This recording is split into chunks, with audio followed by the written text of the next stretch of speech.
The country's external reserves have risen to $39.35 billion as of September 4. This represents a 1.28% rise over the $38.85 billion recorded as at the end of August. This is the latest figures we're getting from the Finance Ministry. We're seeing that the reserves have risen by 0.3% from the $39.22 billion attained as at September 3rd. Now, this was actually driven by rising crude exports. The reserve have risen to 38.62 by the end of August, which was 5.81% up on the previous month. And also, the Securities and Exchange Commission said that entered into a strategic partnership agreement with the Nigerian police to address issues of criminal nature in the capital market. We're following up this developing story for you in subsequent editions of the program.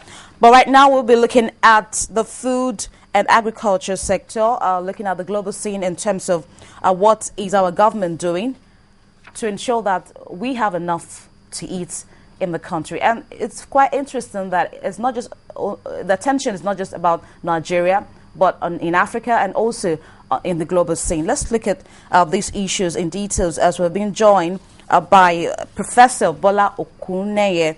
He's Professor of Agriculture at the Federal University of Agriculture in Abeokuta, and also Mr. Wale Oyekoya. He's the MD and CEO of Bama Farms.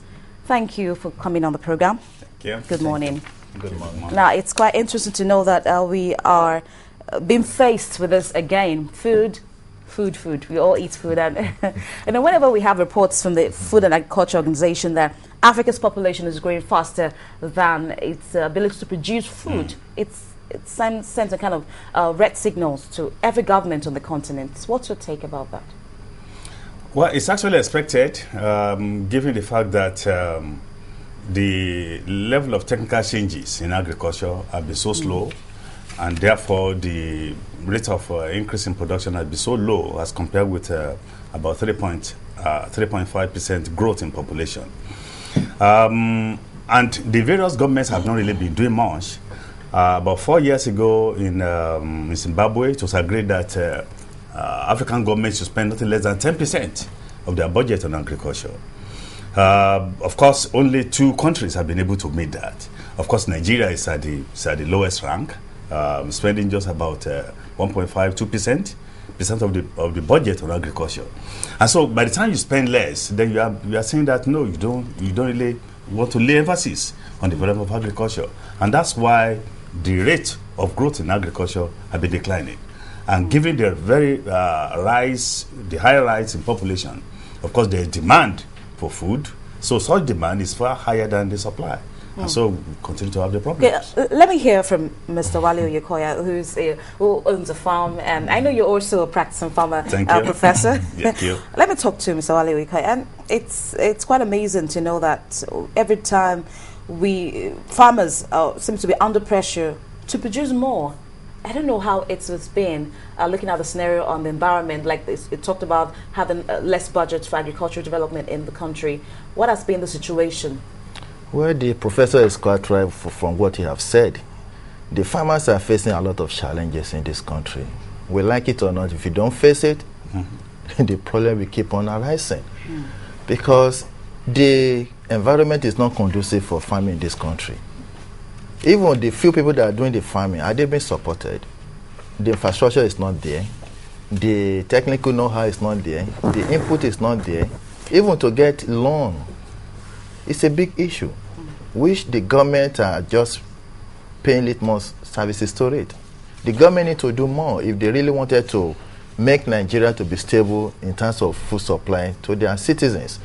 Because what is happening now is going to be what happened in 2007, 2008, when there was high price for our foods. And the same thing is coming up now, because you can look for the most important raw material we are using now, like the maize, soya meal, and GNC. They are on a very high side. And the government is not even looking into it. If you go to the market now, the prices of eggs are just going up. The fruit, the vegetables are going up.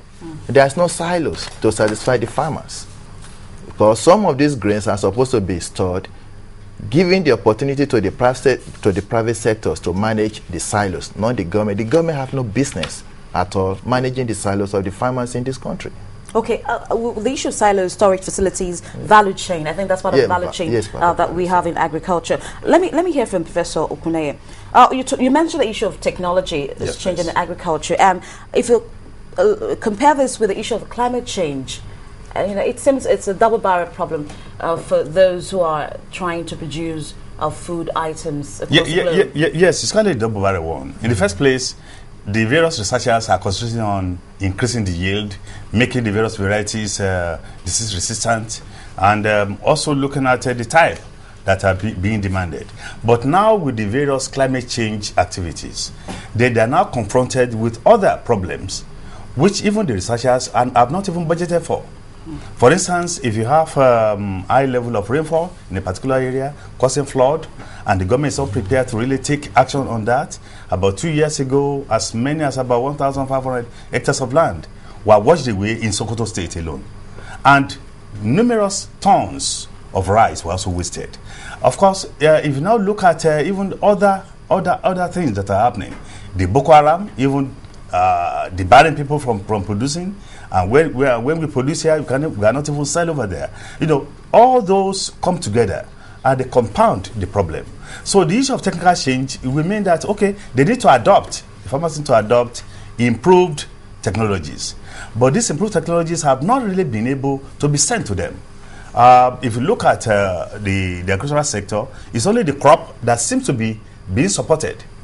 And subsidies are being given on fertilizer and some other agrochemicals. But if you look at the area of fisheries, the area of poultry, not much support have really been given to them. And that means that they will not really be able to increase their level of yield or level of production. So, apart from challenging the various researchers, just such as those of us in UNAB and some other universities, you also need to challenge even the extension men to be able to take these various improved technologies down to the farmers.